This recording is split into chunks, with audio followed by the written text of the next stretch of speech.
Hey guys, it's Aaron Heiser with Makers Leather Supply, and in this video we're going to discuss something that confuses a lot of people. And that is, we're going to talk about leather finishes and what they do, okay? Typically you've got dyes, antiques, stains, and sealants. And I've got examples of pretty much all of that here except for stains, and I'll tell you why in a second, but anyway. But generally, when you dye a piece of leather, you're changing the entire color of the leather. Okay? If I wanted this blue, this whole thing right here, if I wanted it blue, I would dye it and make it blue.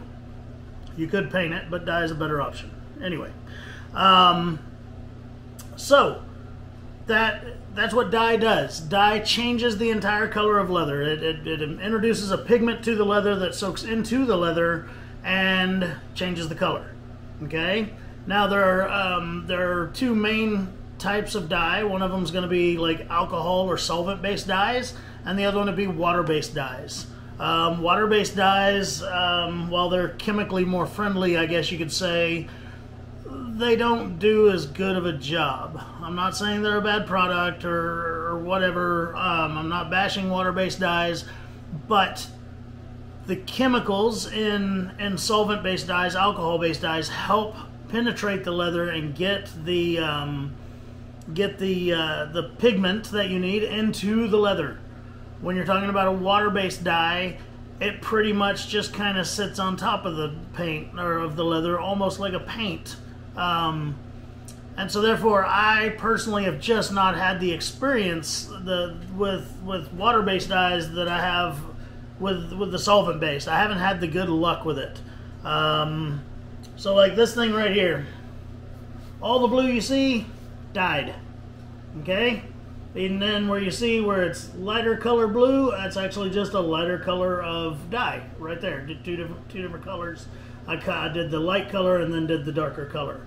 So that's down and dirty on dye. All right. Now stain. Well, no. Let's go to antique. When you antique something, generally what it is you've got a tooled piece of leather and you want the tooling to really stand out, okay? This piece of leather, these flowers, have antique on them, all right? And we're going to do this in this video. We're also going to do some dyeing, but these have antique on them. So what I did is I took and put a sealant, a top coat on them, so that the stain wouldn't just, you know, dirty up my leather everywhere. And then my antique, and then I applied my antique. Again, we're going to do this on this video. Applied my antique, wiped it back off, and here is the end result. So antiquing generally is for when you have tooling that you want to accentuate. Okay. Now a stain. I don't have any examples of a stain because I'm not a huge fan of stains. Stains generally claim to do both. Like let's say you got a red stain and you stain this thing red, it's basically saying it's going to make the entire thing red, but then the tooling, it'll make more red. Like it'll accentuate it more. Stains are one of those things, I've seen people get beautiful results with them, but it's not my bag of tricks. I don't mess with stains much, so therefore I don't have any experience with stains, therefore I can't coach you in how to use stains.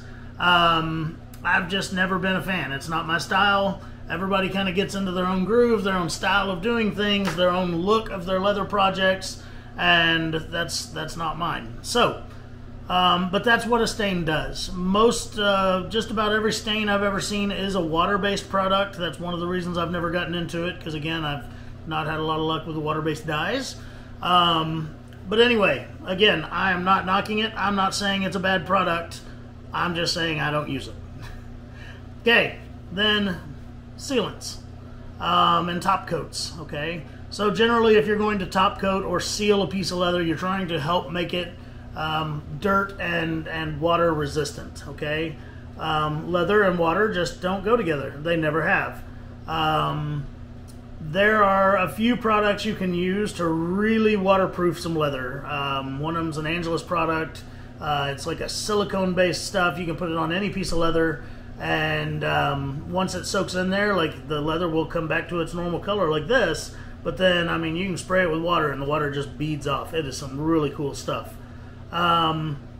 Generally, a lot of people use tan coat, bag coat, acrylic Resolene. These are all products that you can use to top coat your leather and to help it resist dirt and the elements. But none of those are going to be an actual waterproofing. Like, if you put a few drops of water on that, it would still, after some time, start to soak into the leather. Okay? The other top coat type thing we are going to use in this video is a resist. There's a few different ones out there on the market that are all great. In this video, just because it's what I have on my desk, this is a product called RTC from Be Natural Leather Care. I currently don't have this in my store, but I want to, because I used it for years and it's a great product. And I started using another product when we started selling Fiebings. I started using their Pro Resist just because I've got it in my store, so I've got it readily available to me. But anyway, what the resist does is, like I explained on this, I'm going to, after you dye the dyeable areas, and then maybe even if you wanted to do some painting, like some people paint the centers of flowers, or, you know, maybe paint the whole thing, who knows. After that, you put your resist on, okay? And generally, I'll put 2 coats of resist on, let it sit for 12 hours or so, so overnight, and then I can antique afterward. We don't have that kind of time in today's video. I will wait a substantial amount of time, but I'm not going to let this sit overnight. Anyway, you put your resist on, and it's going to seal off all of this so that your antique doesn't get into all the little pores of the leather and stuff like that. It doesn't get into every little ripple of the leather. It just gets down into your tooling. And then again, you wipe off the excess, and then here's the pretty result that you're left with. Okay? So, without further ado, we're going to do some of that in practicum here. Okay? I have here a bottle of, Fiebing's dark brown dye. This is an alcohol-based dye, I believe. It says Pro Dye on the bottle. There was this big confusion going on for a few years where they were calling that an oil dye, and so people were like, oh, I only use oil-based dyes. No dyes are oil-based. The Pro Dye is what it is. They have a heavier pigmentation in them. That's why they cost a little bit more, and they are a great dye. But anyway, when you see Pro Dye versus one that just says leather dye on it, that's the difference. Okay? Now, I am going to... You saw I put the gloves on here, okay? I don't touch a bottle of dye without my stinking gloves on. I get dye, as you can see, it's all over the bottle there. And it never really dries when it's sitting on a bottle. I can wipe my fingers on that, and I'll get it on my hands. So, again, I don't touch a bottle of dye, that's used at least, without gloves on my hand, because I will get it on my hands, guaranteed. I just am messy like that. That being said, I'm looking for my lighter, and I don't seem to have it in my pocket. I thought I did. But I got matches, so we'll use a match. Anyway, when you're using brown dye, and you get it on your fingers, and then you got to walk around for a day or two because it's hard to get off your fingers because it's dye and your skin is leather. Yeah, go ahead, guys. Walk around with some brown spots on your hands and see what everybody assumes happened there. All right. Now, generally, when I dye something, I will use an airbrush. I did a whole video on coloring this piece right here where I used an airbrush on all that blue. But on this particular project, we're just going to dye the edges, the border, okay? So, I'm not going to use the airbrush. I could, but I'm not going to. Alright, so I'm going to take a match here, though, and I'm going to take a dauber. I don't recommend using daubers on large area dyeing, only on things like borders. Because they leave streaks. But what I'm going to do is I've lit my match, and I'm going to set my dauber on fire here, okay? And it stinks to high heaven. It's burnt carpet, basically. And I burn it until all the little fuzzies are gone and it's a little bit smaller. And then I take my finger and I just knock all that crustiness off of it, okay? Just like that. For people that watch a lot of my videos, you might be like, why are you doing this video? We've seen so many videos like this. Well, I'm creating a playlist for our schools program, And that's what's going on here. So yeah, that way they don't have to go through the thousands of hours of videos that other people have watched just to get the main points. Alright, so here's how I'm going to do this. First, I'm going to just gently shake my bottle up. That pigment does tend to settle to the bottom of the bottle if it hadn't been used in a really long time, and I couldn't tell you when the last time I used this bottle is. Okay, so I'm going to get my dye in there and get it all over the dauber, but then I'm going to push the dauber against the edge of the bottle, kind of like wiping off a paintbrush. I don't want to go full strength, okay? Now, I'm going to very carefully take my dauber and just go around the edges of this piece. Careful and slow.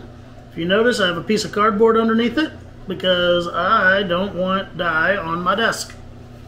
And that's how that works. And if you're super careful, super steady, you can just do these straight lines, just pulling right against it. So far I've done well, which means I'm probably going to screw it up in a second.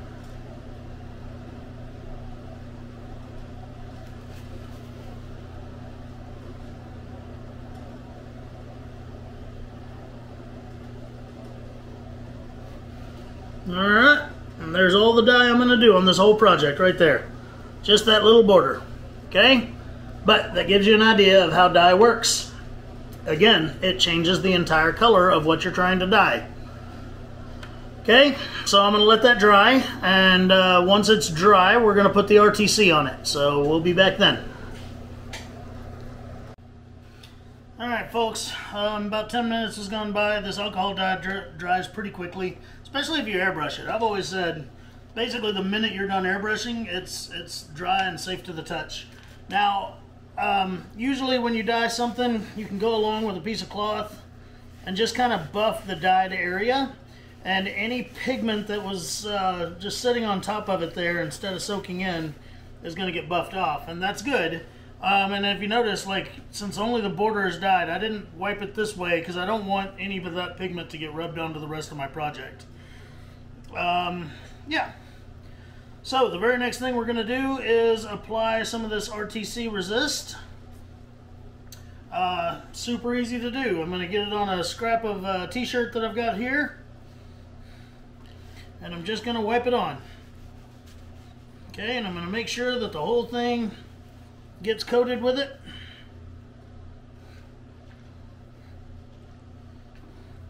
And what I'm going to do is I'm going to let it set for about 10 minutes or so, and it'll feel dry to touch.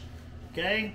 But then I'm going to put another coat on, and that's when I'm actually going to let it set up for several hours. I am going to cheat. I'm going to put it under a fan over here and probably let it just set for about an hour. But the smart answer is the longer you can let it cure, then the better the protective coat will be. And if you've ever had a project that's had antique soak penetrate through the resist, then you'll know that it's smarter just to let it set for a little bit. Okay, so that's what I'm going to do. In a few minutes, I'm going to reapply that exact same coat. When you do that, you'll notice that it doesn't soak in near as much because now it's sitting on top of the other coat. And then again, let it set as long as you can. If you can let it set for up to about 12 hours, that's best. And then when we come back, we're going to slather some antique on this sucker. Alright, so the last thing I'm going to do is use my Fiebing's Antique Paste. This is my favorite kind of antique. There are lots of great antiques on the market, don't get me wrong. And I'm not a name brand, whatever, blah, blah, blah. But over the years, this has been one of the most popular ones, and it's definitely the one that I find easiest to use and I get the best results with. This one's medium brown. I also have Sheridan Brown sitting over here, but I think those are the only two I happen to have in my office. I used Sheridan Brown just a couple of days ago, so I'll use this medium brown today. Anyway, it just looks like a jar full of stuff. I don't know.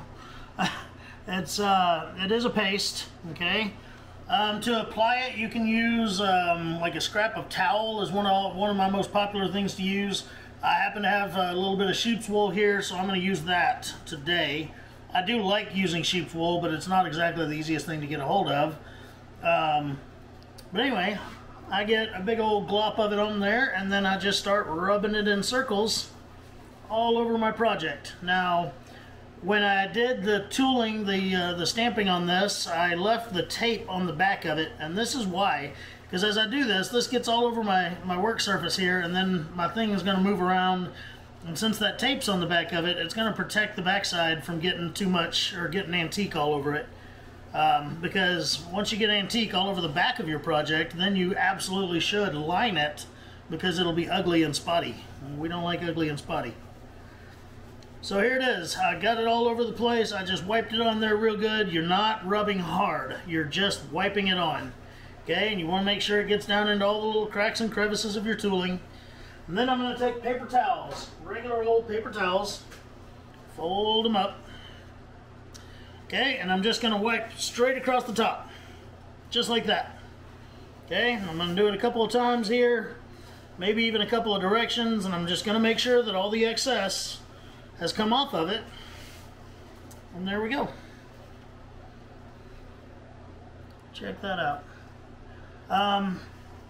So yeah, that's it for antiquing. Other than that, I let it set for a few hours and let the antique kind of dry on it, and then I'll take something soft, a piece of cloth or whatever, and just kind of buff it a little bit, because this antique, as it dries, will get like a hazy look to it, and then you can just buff it right off. Now, one of the most common questions I get is, what do you seal it with after you antique?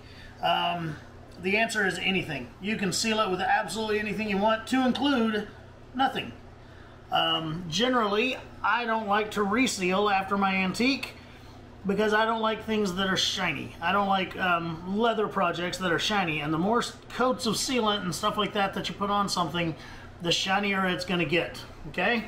So, that is my answer to that. So there are plenty of times I've put Resolene or bag coat or something like that on there just for the added protection, but like this little card case, it doesn't necessarily need it, so I'm going to leave it just like it is. So, that's a lot of information for one video. Again, I'm Aaron Heiser of Maker's Leather Supply, and I hope you have a great day.